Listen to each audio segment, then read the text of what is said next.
नमस्कार बांधवांनो, जय मल्हार। पुण्यश्लोक राजमाता अहिल्याबाई होळकर यांच्या 295व्या जयंतीनिमित्त सर्वांना हार्दिक शुभेच्छा। आज आपण प्रत्येकाने राजमाता अहिल्याबाई होळकरांची जयंती घरोघरी मनवली।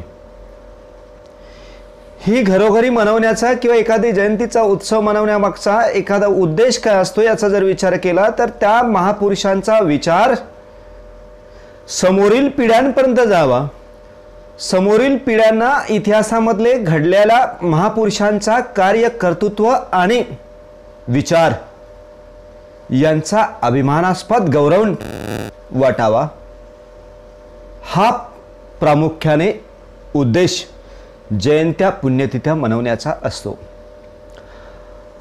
हा उद्देश सफल करण्याचा प्रयत्न प्रत्येकाने आपापल्या घरी केला असताना प्रत्येकाला जो काही त्यांच्या कार्याचा अभिमान वाटला, तो अभिमान हा दैनंदिन जीवनामध्ये उतरावा, हा जयंतीचा प्रमुख उद्देश असावा।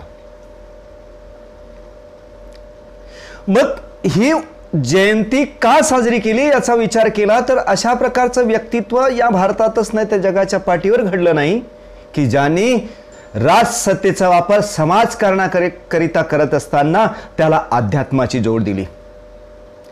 एकूण आध्यात्मिक अधिष्ठान असलेलं राज्य स्थापन करणे, सर्व धर्म समभावाची भावना समाजामध्ये रुजवण्याचा प्रयत्न करणे आणि केवळ ही सर्व धर्म समभावाची भावना रुजवत असताना तशा प्रकारचं लोककल्याणकारी राज्य निर्माण करणे, हे जगाच्या पाठीवर, तेही एका विधवा स्त्रीकडून, तेही अशा समाज व्यवस्थेमध्ये की जिथे स्त्रियांना जगण्याचा अधिकार नव्हता, स्त्रियांना स्वातंत्र्य नव्हतं, अशा प्रकारचं ज्या समाजाचं वर्णन केलं जातं त्या समाजात एक क्रांतिकारी पाऊल टाकून 28 वर्ष राज्यकारभार केला जातो आणि त्या 28 वर्षाच्या राज्यकारभारामध्ये एकूण लोकाभिमुख राज्यकारभार, लोक कल्याणकारी राज्यकारभार म्हणून ज्याचा गुणगौरव केला जातो, अशा राज्यकारभाराचा एक आदर्श घालून देणारी राजमाता म्हणजे अहिल्याबाई होळकर। या राजमातेने केवळ राज्यकारभार केला नाही तर राज्यकारभार करत असताना लोकांसमोर आदर्श घालून दिला।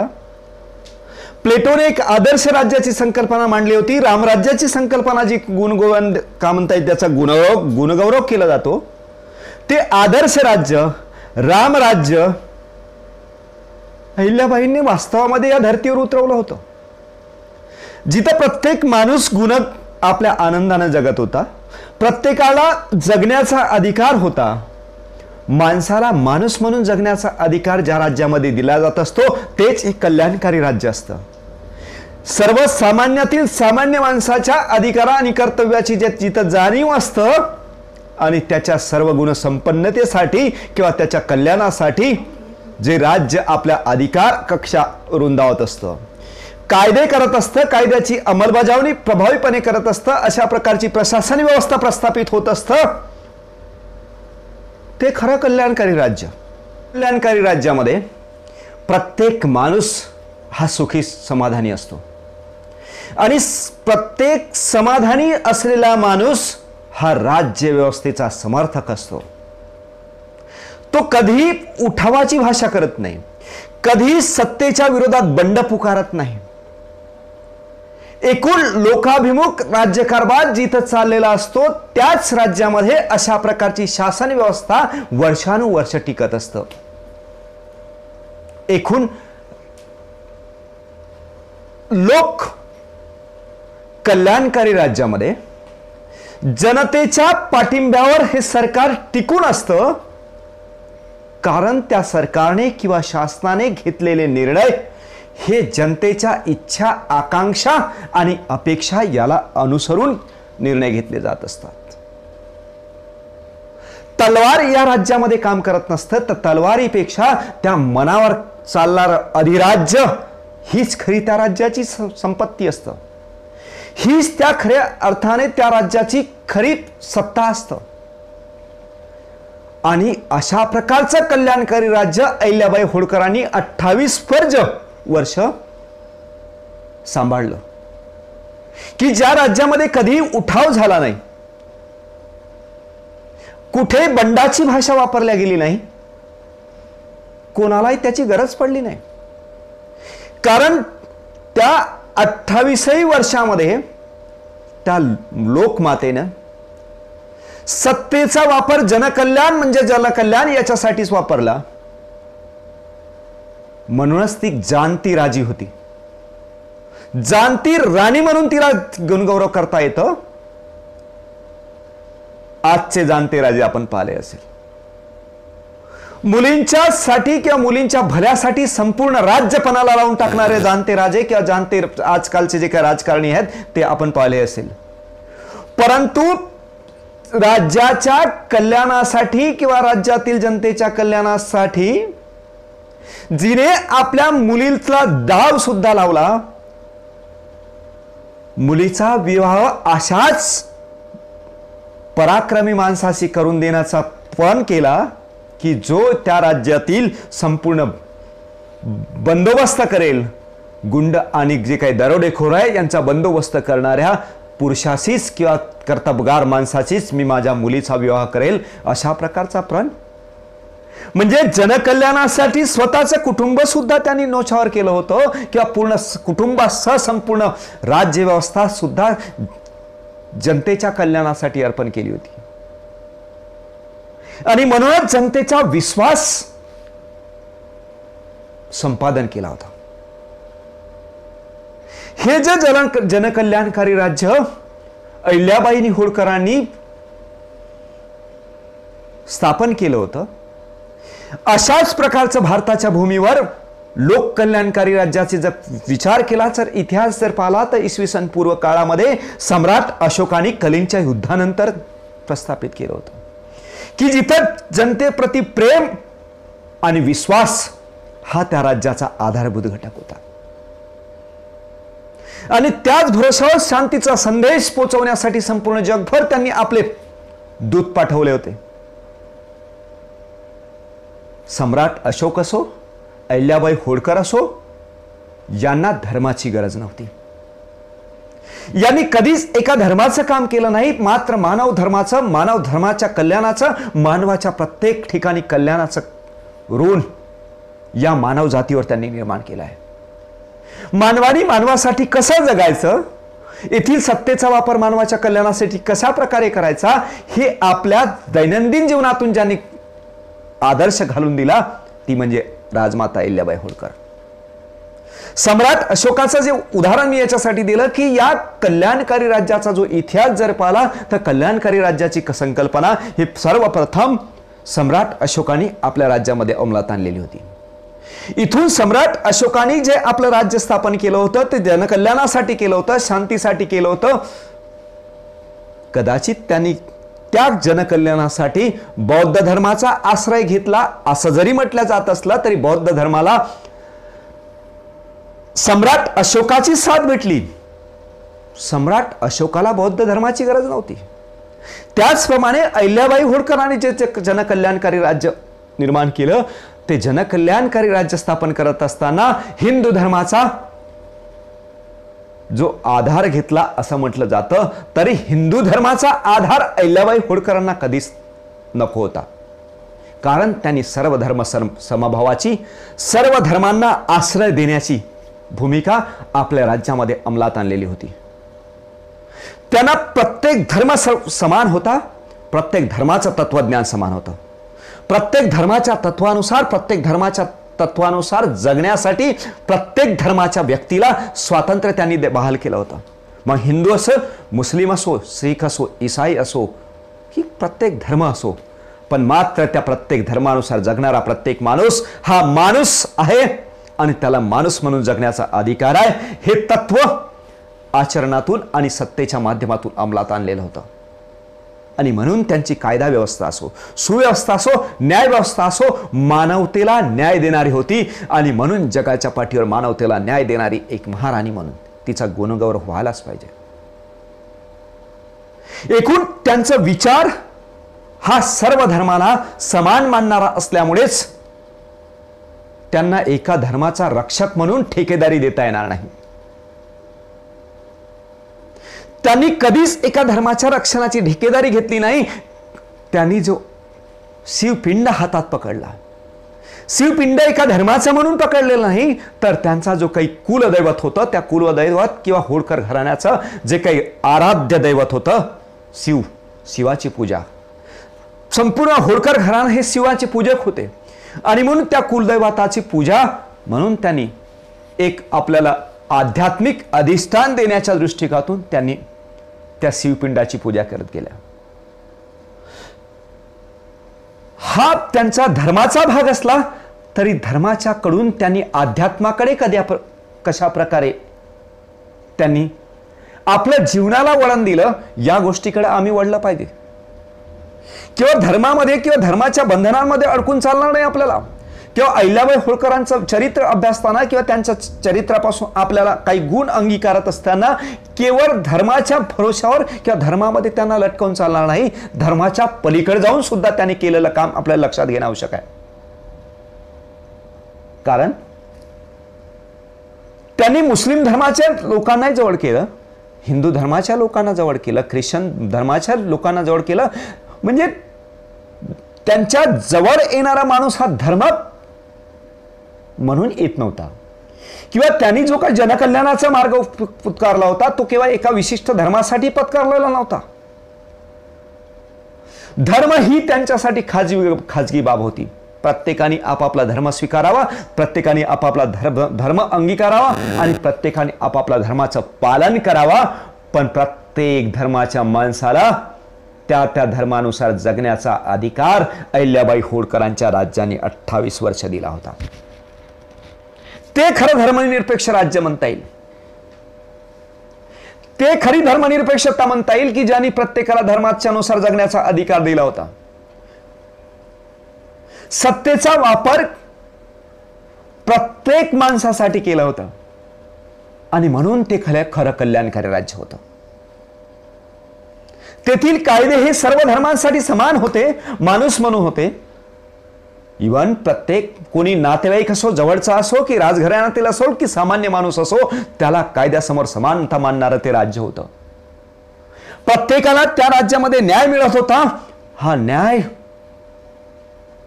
मिळण्याची जी काही न्याय व्यवस्था बनवली होती ती न्याय व्यवस्था खरेच वाखाणण्याजोगी होती. प्रत्येक माणसाला कमीत कमी खर्चामध्ये किंवा सहजपणे न्याय मिळतील, लवकरात लवकर न्याय मिळतील अशा प्रकारची व्यवस्था अहिल्याबाई होळकरांच्या राज्यामध्ये होती. आजच्या ज्या तंटामुक्त समित्या आहेत त्याच तंटामुक्त समित्या गावागावामध्ये निर्माण केल्या होत्या, त्याचं श्रेय आम्ही अहिल्याबाई होळकरांना दिलं पाहिजे. केवळ तिथेच न्याय व्यवस्था संपत नाही ग्रामीण लेवलवर, तर जर कुठं जर आम्हाला जर न्याय मिळत नसेल तर अहिल्याबाई होळकरांच्या दरबारात जाऊन त्यांच्याकडे न्याय मागण्याचा अधिकार प्रत्येक सामान्यातील सामान्य माणसाला होता. ही खरी न्याय व्यवस्था आहे की ज्या अहिल्याबाई होळकरांनी सत्तेचा वापर करून जनकल्याणासाठी त्या राजकीय सत्तेचा वापर करता येऊ शकतो असा आदर्श घातला. त्या सत्तेला आम्हाला धर्म आणि सीमा यांच्यामध्ये बंदिस्त करता येणार नाही. कारण जरी अहिल्याबाई होळकरांचं राज्य जरी सीमित असलं तरी त्यांनी परकीयांच्या किंवा काय म्हणतो दुसऱ्या संस्थानांच्या किंवा दुसऱ्या राज्यांच्या राज्यामध्ये जाऊन सुद्धा त्यांनी जनकल्याणाची कामं केली. घाट, नद्यांवरील घाट, अन्नछत्र, त्यानंतर जे काही बारवा आहे पाण्याची व्यवस्था, ही संपूर्ण व्यवस्था त्यांनी केवळ आपल्या राज्यापुरतं मर्यादित ठेवलं नाही, तर काश्मीर ते कन्याकुमारी आणि कच्छ ते बंगाल हा संपूर्ण जो भारत आहे आजही तुम्हाला त्यांच्या कामाचे दाखले मिळतील. हो, प्रत्यक्ष इतिहास संशोधनाची गरज आहे, प्रत्यक्ष त्या ठिकाणी जाऊन पाहण्याची गरज आहे. आणि का अप्रतिम स्ट्रक्चर असतं, का अप्रतिम वास्तुशास्त्र असतं हे तुम्हाला अहिल्याबाई होळकरांच्या राज्यात आणि त्यांनी केलेल्या कामामध्ये स्थापत्यशास्त्र सुद्धा तुम्हाला अनुभवता येईल. आता इथं प्रश्न निर्माण होतो की त्या काळात जर स्थापत्यशास्त्र होतं आणि त्या काळात जर एवढ्या प्रकारचं बांधकाम होत होतं तर ते कल्याणकारी राज्य होतं. आणि आजचं कल्याणकारी राज्य याची तुलना करण्याची जबाबदारी मी तुमच्यावर सोपवतो. ती तुलना करण्याची जबाबदारी तुम्ही करा आणि त्यानंतर बघा की आजचं कल्याणकारी राज्य आणि अहिल्याबाई होळकरांचं कल्याणकारी राज्य यांची तुलना केली तर कोणतं राज्य सरस ठरतं आणि खरं जनकल्याणकारी राज्य कोणतं होतं, हा तुम्हाला भारतीय नागरिक म्हणून ठरवण्याचा अधिकार आहेत, भारतीय संविधानाने दिलेला आहे. मग असं असताना प्रत्येकाने आपला अधिकार वापरावा, हा पहिला अहिल्याबाईंनी दिलेला संदेश किंवा तुमचा अधिकार वापरण्याचा का म्हणता येईल आपली जागृती निर्माण करून खऱ्या अर्थानं अहिल्याबाई होळकरांची जयंती साजरी करण्याचा आपल्याला एक समाधान प्राप्त होईल. कल्याणकारी राज्यानंतर आपण तिकडे जाऊ की जिथं त्यांनी सत्तेचा वापर कशा कशा प्रकारे केला याचा आपण विचार करू.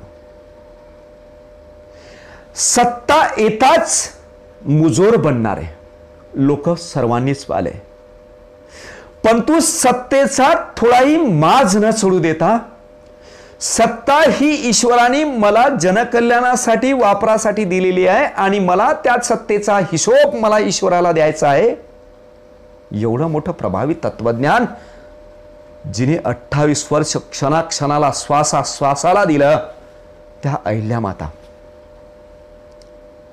त्या अहिल्यामातेला समजून घेताना आम्हाला त्यांनी केलेल्या कामाची सुद्धा, तेथील अर्थसत्तेची सुद्धा, तेथील अर्थनियोजनाची सुद्धा, तेथील अर्थव्यवस्थेची सुद्धा आपल्याला गंभीरपणे दखल घेतली पाहिजे. तेथील हिशोब कसा ठेवला जात होता, तेथील अर्थव्यवस्थेवर कशा प्रकारे नियंत्रण ठेवलं जात होतं, बेरोजगारांना बेरोजगार न ठेवता प्रत्येकाला काम कसं दिलं जातील याची सुद्धा दखल घेतली जात होती.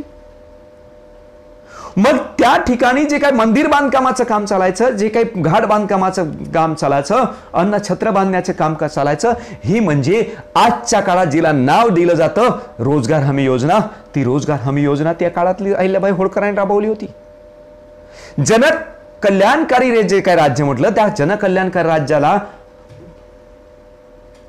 सामान्यातील सामान्य माणसाच्या जीवनमानाची हमी घ्यावं लागत असतं, ते खरं जनकल्याणकारी राज्य असतं. पण या जनकल्याणकारी राज्याचा एक दोष असतो की येथील जनता ही ऐतखाऊ बनण्याचा धोका असतो. मात्र अहिल्याबाई होळकरांनी हा कल्याणकारी राज्याचा धोका ओळखला होता आणि प्रत्येक माणसाला काम, प्रत्येक माणसाच्या हाताला काम, कामाला दाम आणि हे दाम देत असताना समान न्याय, ही व्यवस्था निर्माण केली होती. त्यामुळेच त्यांनी त्यांच्या राज्यामध्ये प्रत्येक माणसाला समाधान देण्याचा प्रयत्न केला होता. आणि समाधान जिथं होत असतो तेच तर खरं कल्याणकारी राज्य असतं. आता मला सांगा की प्रत्येक राजा राज्य करत असतो, प्रत्येकाकडे राजकीय सत्ता असतं, प्रत्येकाकडे येणारी सत्ता कशी वापरायची त्याचा अधिकार असतं. अनेकांनी तलवारीच्या भरोशावर राज्य बळकावल्याची उदाहरणं तुमच्याकडे आहेत. परंतु अहिल्याबाई होळकरांकडे राजसत्ता कशी आली याचा जर विचार केला तर ही सत्ता येत असताना तो सुद्धा त्यांनी केलेला खऱ्या अर्थाने संघर्ष होता. तो खऱ्या अर्थाने त्यांचा क्रांतिकारक पाऊल होतं. समाज व्यवस्थेच्या विरोधात केलेलं बंड होतं. खंडेरावाचा कुंभेरीच्या लढ्यामध्ये अंत झाला. खंडेराव आणि सुभेदार मल्हारराव होळकरांनी जे राज्य स्वतःच्या भरोशावर आणि तलवारीच्या भरोशावर निर्माण केलं होतं ते राज्य, आणि त्यामध्ये जे काही सुखी संपन्न जनता होती त्या जनतेचा आवाज यापुढे दडपला जाऊ नये आणि खऱ्या अर्थाने लोक कल्याणकारी राज्य निर्माण करता यावं यासाठी अहिल्याबाई होळकरांनी समाज व्यवस्थेच्या विरोधात जाऊन बंड पुकारलं. आपण ऐकलं की खंडेरावांची चिता पडली असताना अनेक त्यांच्या स्त्रिया सती जात असताना मल्हारराव होळकरांनी विनवणी केली, सुभेदारां राजश्री होळकर मल्हारराव होळकरांनी अहिल्यामाईकडे विनंती केली, अहिल्या माझा खंडेराव गेला पण तुझ्या रूपाने माझा खंडेराव जिवंत आहे. हे सासऱ्यांचे शब्द ऐकताच अहिल्याबाई होळकरांनी सती न जाण्याचा विचार जो आणि ठाम निर्धार केला, तो ठाम निर्धार समजून घेत असताना आम्हाला अनेक गोष्टी समजून घेणं आवश्यक आहे. केवळ सासऱ्यांची आज्ञा, सुभेदारांचा पराक्रम, सुभेदारांची विनवणी म्हणून अहिल्याबाई होळकर यांनी आपला सती जाण्याचा बेत बदलवला असा नाही, तर आपल्या वंशजांनी स्वकर्तृत्वावर, मेहनतीवर आणि पराक्रमावर निर्माण केलेलं लोकाभिमुख राज्य हे शत्रूंच्या आणि एकूण विकृत मनोवृत्तीच्या हातात न जाऊ देता स्वतःच्या मनगटावर भरोसा करून जनकल्याणाचा जो काही वारसा चालवायचा होता तो वारसा चालवण्यासाठी अहिल्याबाई सती गेल्या नाही किंवा त्यांनी सती जाण्याचा बेत बदलवला आणि खऱ्या अर्थाने होळकर साम्राज्याचा एक वारस म्हणून ज्या उभ्या राहिल्यात तो हा मल्हारराव होळकरांचा एक आधारस्तंभ म्हणून उभ्या राहिल्या. त्यावेळी प्रचलित समाज व्यवस्थेचा, येथील धर्माच्या ठेकेदारांचा किती त्यांना त्रास झाला असेल याची कल्पनाच केलेली बरी. तो आजचा काळ नाही, तो त्या काळातला काळ होता की जिथं स्त्रियांना उंबरठा सुद्धा ओलांडण्याचा अधिकार नव्हता. उंबरठा तर ओलांडणं सोडाच, समोर येऊन बोलण्याचा अधिकार नव्हता.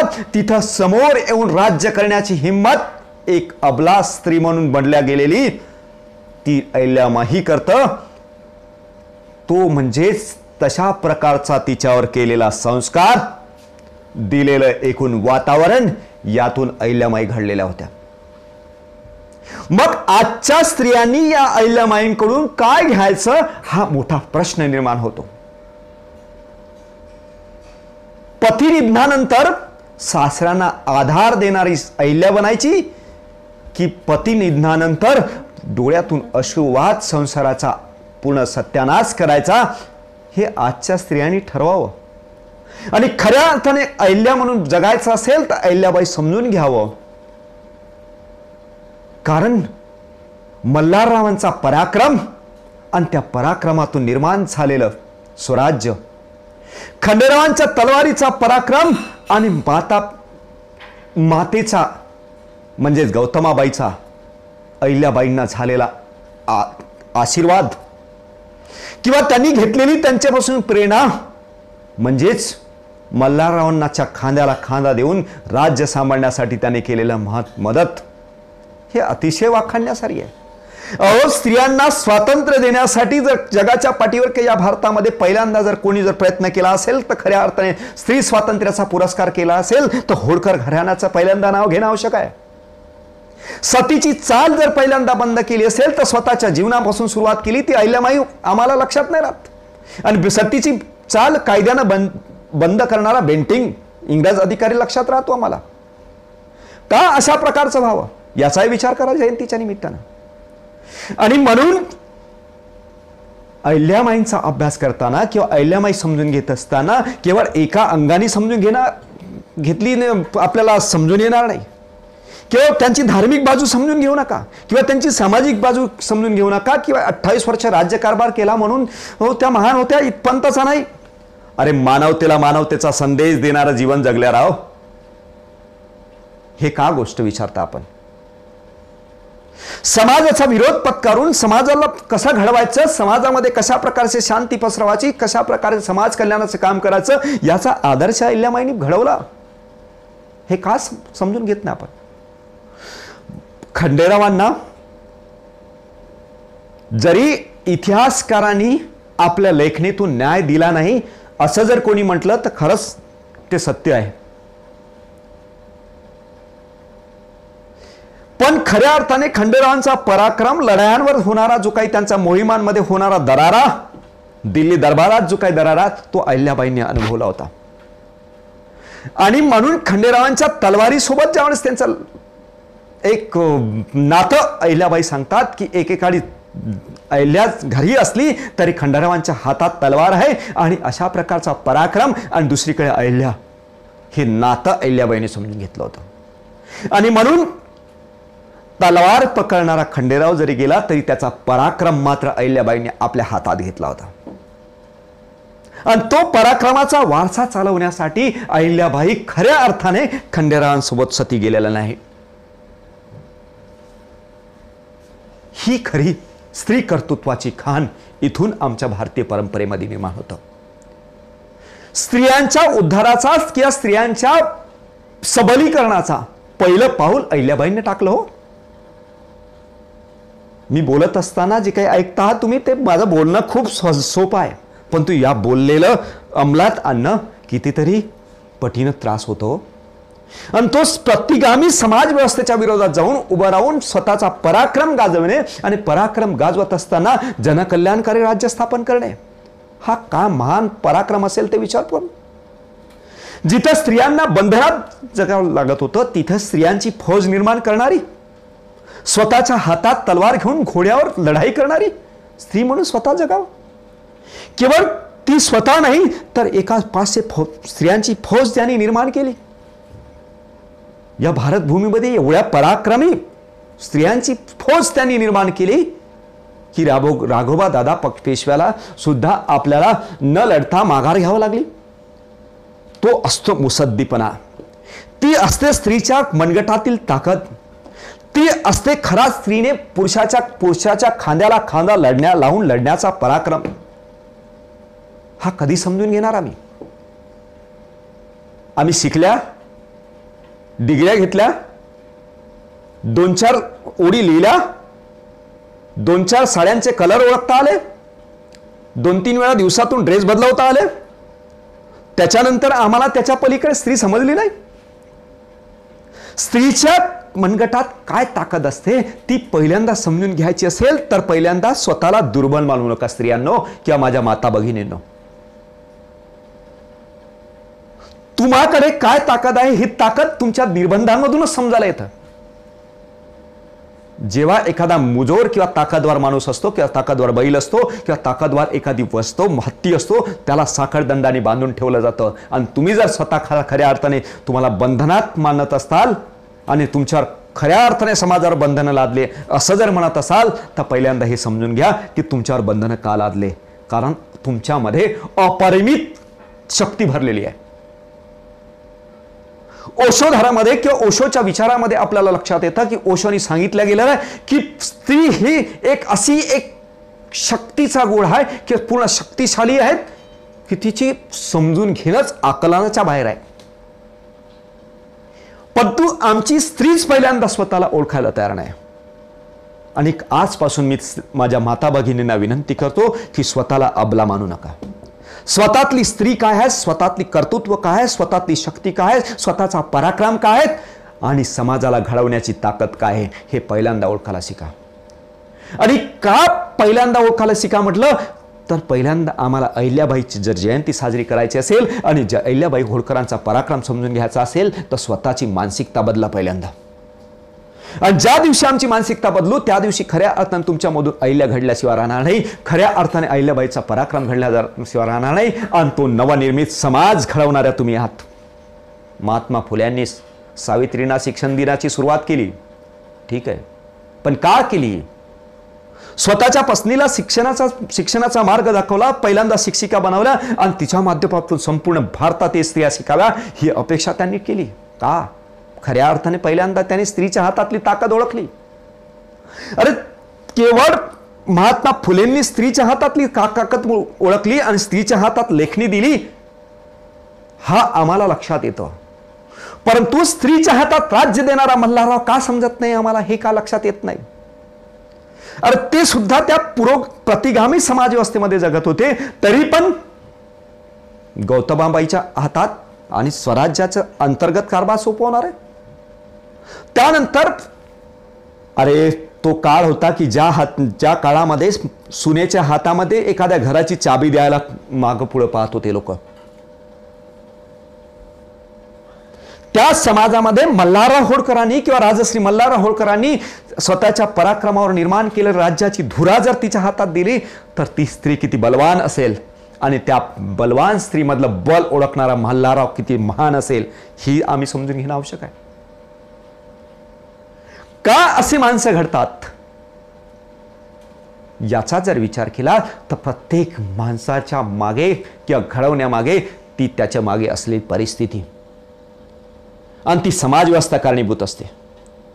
आणि त्या समाजव्यवस्थेविषयी आम्ही दूषण देत असल्यानं चालत नाही किंवा त्या समाज व्यवस्थेला दोषारोप करून चालत नाही. त्या दोषारोपांचं वलय निर्माण करून त्या याच्यामध्ये गुंतून बसून मरण्यात काही अर्थ नाही.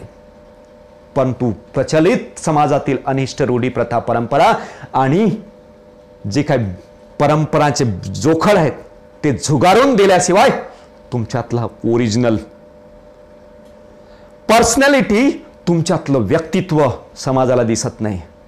तुम्हाला समाजामध्ये काय करायचं आहे हे सुद्धा ठरवता येत नाही. आणि म्हणून पहिल्यांदा सत्याचा कास धरा, सत्य काय असते ते स्वीकारा. अहिल्याबाई होळकर या जागतिक कीर्तीच्या राणी बनल्या, लोकमाता बनल्या, पुण्यश्लोक बनल्या, पुन्हा काहींच्या विचारातून देवी बनल्या. हे सगळं जे सत्य आहे हे सत्य तिथून सुरुवात होते की जेव्हा आपण स्वतःला ओळखत असतो. स्वतःला ओळखण्याची सुरुवात ज्यावेळेस करू आपण तेव्हा खऱ्या अर्थाने पराक्रमाची सुरुवात होत असते. असा हा पराक्रम समजून घेत असताना अहिल्याबाईंनी जो आदर्श राज्य वास्तवात घडवण्याचा प्रयत्न केला ते सुद्धा समजून घेण्याची आवश्यकता आहे.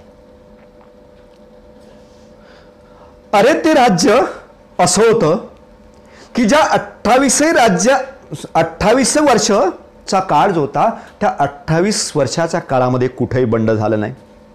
हा एक महत्त्वाचा भाग. केवळ त्या तिथेच नाही तर त्या राज्यामध्येच त्यांचा प्रभाव होता असंही नाही. पेशवे जे आहेत पेशवे दरबारातही त्यांचा दरारा होता. त्यांना सन्मानाची वागणूक, मातोश्री म्हणून त्यांना एक सन्मान होता. दुसरी गोष्ट केवळ इंदोर संस्थानामध्येच त्यांचं वर्चस्व होतं किंवा प्रभाव होता इथपर्यंत नाही तर या इंदोर संस्थानाच्या बाहेर सुद्धा त्यांचा प्रभाव होता. हे आपण ओळखून घेतलेलं पाहिजे. आणि आम्ही जर आमच्या घरातले प्रश्न सोडवता येत नसेल तर त्या महाराणींनी त्या 28 वर्षात कशाच्या आधारे आपल्या राज्यातील प्रश्न सोडवले असेल याचा सुद्धा विचार करणं आवश्यक आहे. मग तिच्या व्यक्तित्वाचं दैवत्व मान्य करून टाकायचं आणि स्वतः देवदेव करत बसायचं याच्यातून कोणताही पराक्रमी व्यक्तित्व घडू शकत नाही. मित्रांनो, ही माझी एक जी ओळ आहे कदाचित पटणार नाही तुम्हाला. जिथं देवत्व येतं, जेव्हा कर्तृत्वाला देवत्व तुम्ही देण्याचा प्रयत्न करत असतात तिथून माणूस संपत असतो. त्या व्यक्तीचं कर्तृत्व संपत असतं. कदाचित काहींच्या दृष्टीने तो आक्षेप असेल, पण आक्षेप जो घेणार आहे त्यांनी ही गोष्ट समजून घ्यावी की माणूस हा जिवंत असतानाच कर्तृत्व होत असतो आणि कर्तृत्ववान माणूस हा प्रत्येक माणसाच्या श्रद्धेचा विषय ठरत असतो. आणि श्रद्धेचा अंधश्रद्धेत रूपांतर होणार नाही. श्रद्धेतून प्रेरणा निर्माण होतील आणि प्रेरणेतून नवीन कर्तृत्व निर्माण होतील. याकडे समाज गेला पाहिजे. आणि मग तुम्हीच ठरवा देवत्वातून कर्तृत्व घडतं की देवत्वातून श्रद्धा येतं आणि श्रद्धेतून पुढचं काय होतं ते तुम्हीच बघा. पण तू खऱ्या अर्थाने समाजामध्ये कर्तृत्ववान समाज घडायचा असेल, समाज हा एका उच्च गुणवत्तेचा घडायचा असेल तर कर्तृत्ववान माणसांना कर्तृत्ववान माणूस म्हणूनच अभ्यासा. त्याचे स्मारक असले तरी चालेल पण त्याचे मंदिरं हे देवांचे असतात. स्मारकातून प्रेरणा घेतली जात असते आणि मंदिरातून आशीर्वाद घेतला जात असतो. आणि आशीर्वादाने फक्त लढण्याचं बळ जरी मिळत असलं तरी मात्र कर्तृत्व आणि प्रेरणा ही अतिशय महत्वाची आहे. म्हणजे बळ अतिशय महत्वाचं, बळ आवश्यक आहे, पण बळ जरी असलं तरी जी इथून बळ मिळणार म्हणजे प्रेरणेतून मिळणारं बळ हे अतिशय प्रभावी असतं.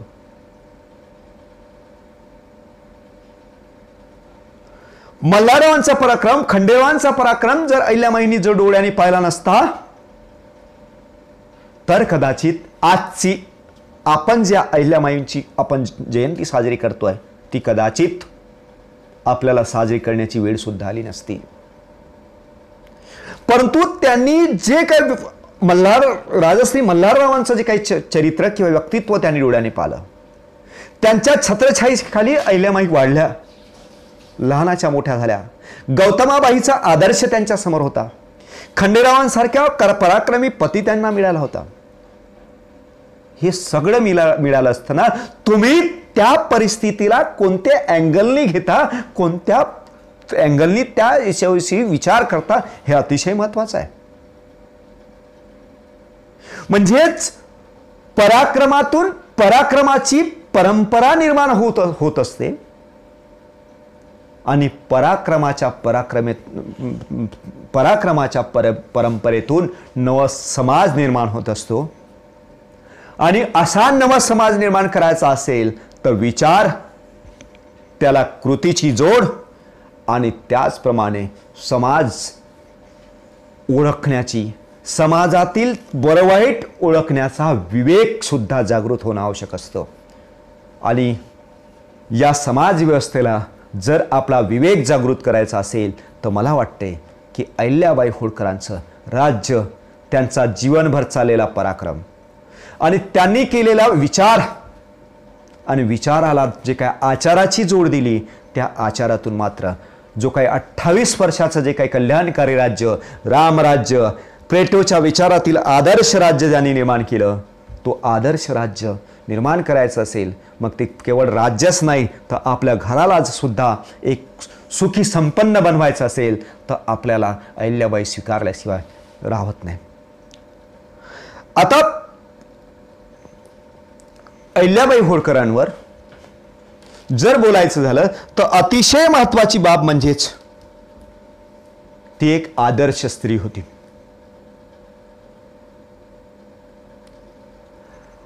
आता आदर्श स्त्री होते म्हटल्याबरोबर केवळ पुरुषांनाच किंवा स्त्रियांसाठीच नाही आदर्श होती असं म्हणता येणार नाही आपल्याला. समाज व्यवस्थेला एक आदर्श निर्माण करून देणारी ती स्त्री होती. मग सामाजिक दृष्ट्या कसं जगायचं, धार्मिक दृष्ट्या कसं जगायचं, सांस्कृतिक दृष्ट्या कसं जगायचं आणि एकूण राजकीय सत्तेचा वापर कशा प्रकारे करायचा, या सर्वांगीण दृष्टीनं समाजकारणी लोकांना, समाजसेवक लोकांना, राजकीय नेत्यांना आणि सामान्य माणसांना मार्गदर्शन करणारं ते एक व्यक्तिमत्व असल्याचं आपल्याला लक्षात येतं. आणि जेव्हा किंवा एखाद्या व्यक्तित्वाला अभ्यासाचा आहे किंवा अनुसरायचा आहे किंवा अनुसरण करत असताना आत्मसात करायचा आहे तेव्हा त्या व्यक्तीच्या प्रत्येक बाबीला आत्मसात करणं किंवा त्या आत्मसात करण्याच्या अगोदर समजून घेणं अत्यावश्यक असतं. असं हे आत्मसात करत असताना त्या व्यक्तित्वाला समजून घेण्याची मी आपणा सर्वांना विनंती करतो. आज अहिल्याबाईंच्या 295व्या जयंतीच्या निमित्तानं आपल्याशी संवाद साधण्याचा मी विचार केला. एक माझा विचार आपल्यापर्यंत पोहोचवावा हा माझा मनोदय होता. यातील सर्व बाबी हा तुम्हाला पटतीलच हा माझा आग्रह नाही, मात्र विचार मात्र नक्की करावा ही अपेक्षा करतो. सर्वांना राष्ट्रमाता, राजमाता, पुण्यश्लोक अहिल्याबाई होळकर यांच्या जयंतीच्या सर्वांना खूप खूप शुभेच्छा देतो. परंतु आपली रजा घेण्यापूर्वी मी एक माझी कविता मात्र आपल्याला सांगितल्याशिवाय जाणार नाही. किंवा थांबणार नाही. या धरतीच्या पाठीवर किंवा या पृथ्वीच्या पाठीवर अनेक स्त्रियांनी पराक्रम केले, पण तो अहिल्याबाईंचे पराक्रम हे सर्व अंगाने महान आहेत. आणि त्या दिवशी मला जे हे लक्षात आलं, त्या दिवशी मी एक हिंदीमध्ये एक कविता लिहिली. तिचं शीर्षक आहे राजमाता अहिल्या. अहिल्या नाम की नारी थी, अहिल्या नाम की नारी थी, दुश्मनों को भारी थी. अहिल्या नाम की नारी थी, दुश्मनों को भारी थी, दुर्जनों का संहार करके सज्जनों का सम्मान करते, खूब लड़ी मर्दानी हो तो इंदौर वाली महारानी थी. खूब लड़ी मर्दानी हो तो इंदौर वाली महारानी थी. दीन दुखितों का दुख हराती, दीन दुखितों का दुख हराती, जन जन का पालन करती. दीन दुखितों का दुख हराती, जन जन का पालन करती, वो तो समग्र क्रांतिकारी थी. दीन दुखितों का मनोबल बढ़ाते, दीन दुखितों का मनोबल बढ़ाते, खूब लड़ी मर्दानी वो तो इंदौर वाली महारानी थी. 28 साल राज करती, 28 साल राज करती, पराक्रमों से हिलती धरती. 28 साल राज करती, पराक्रमों से हिलती थी धरती. अरे वो तो महेश्वर की महाश्वेता थी, नारी जाति का सम्मान बढ़ाते, खूब लड़ी मर्दानी वो तो इंदौर वाली महारानी थी. खूब लड़ी मर्दानी वो तो इंदौर वाली महारानी थी. स्वजन मृत्यु का दुख सहती, स्वजन मृत्यु का दुख सहती, निराधार और निराश्रित जीती.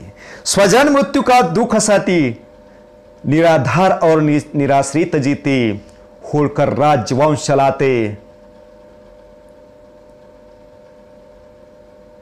खूब लड़ी मर्दानी वो तो इंदौर वाली महारानी थी. खूब लड़ी मर्दानी वो तो इंदौर वाली महारानी थी. स्वजन मृत्यु का दुख सहती, स्वजन मृत्यु का दुख सहती, निराधार और निराश्रित जीती. स्वजन मृत्यु का दुख सहती, निराधार और निराश्रित जीती, होड़कर विजयी पताका हाथ लेकर, विजयी पताका हाथ लेकर, होड़कर राजवंश चलाते, खूब लड़ी मर्दानी वो तो इंदौर वाली महारानी थी. खूब लड़ी मर्दानी वो तो इंदौर वाली महारानी थी. नमस्कार. जय मल्हार, जय अहिल्या. सर्वांना पुनश्च एकदा अहिल्याच्या चरणी नतमस्तक होऊन त्यांच्या जयंतीच्या खूप खूप शुभेच्छा. धन्यवाद.